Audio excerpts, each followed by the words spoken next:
হয়েছেন, এই লক্ষ লক্ষ মানুষ সমবেত হওয়ার এই পরিস্থিতি তৈরি করার জন্য হাজারো মানুষ প্রাণ বিসর্জন দিয়েছে গত 15 বছর। আপনারা আজকে এই যে লক্ষ মানুষ এখানে উপস্থিত হয়েছেন, আপনাদের যে রাজনৈতিক অধিকার প্রতিষ্ঠা করার জন্য, আপনাদের কথা বলার বাক স্বাধীনতার অধিকার, আপনাদের নিরাপত্তা পাওয়ার অধিকার প্রতিষ্ঠিত করার জন্য আজ যে আপনারা এখানে একত্রিত হয়েছেন, এই অধিকার প্রতিষ্ঠিত করতে গিয়ে আমরা আমাদের মাঝে থেকে ইলিয়াস আলীকে হারিয়েছি, আমরা আমাদের মাঝে থেকে জুনায়েদকে হারিয়েছি, আমরা আমাদের মাঝে থেকে দিনারকে হারিয়েছি।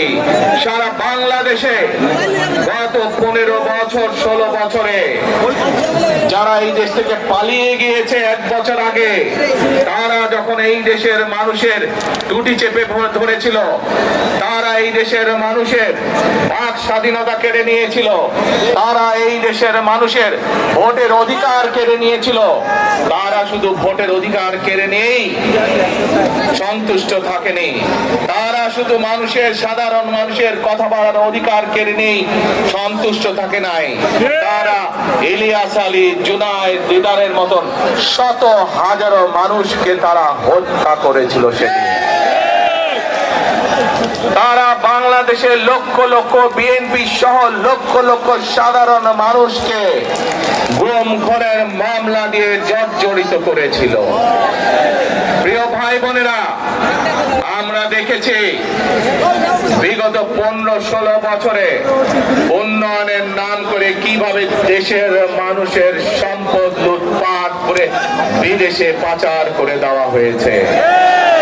আজকে এই যে ঢাকা থেকে সিলেট বা সিলেট থেকে ঢাকার যে মহাসড়ক, 2005 সালে আমি এসেছিলাম, সুনামগঞ্জে বন্যা হয়েছিল, আমার আসতে লেগেছিল 4.5 ঘন্টার মতন, কিন্তু আজ আমরা দেখি 10 ঘন্টার মতন সময় লাগে। সিলেটের এই পুণ্যভূমির মানুষ, বহু মানুষ আছেন যারা লন্ডনে যাতায়াত করেন, লন্ডন যেতেও এত সময় লাগে না, প্লেনে করে যেতেও। এই হচ্ছে আজকে উন্নয়নের ফেরিস্তি।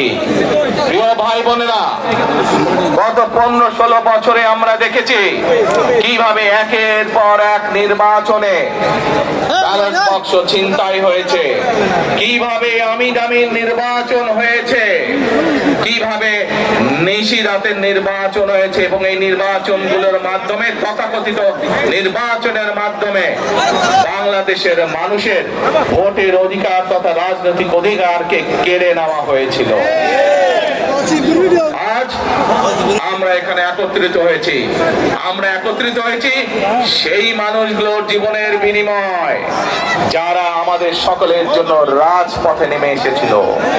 আমরা আজ এখানে একত্রিত হতে পেরেছি সেই মানুষগুলোর ত্যাগের বিনিময় যারা বিভিন্ন ভাবে নির্যাতিত হয়েছে, অত্যাচারিত হয়েছে, পঙ্গুত্ব বরণ করেছে।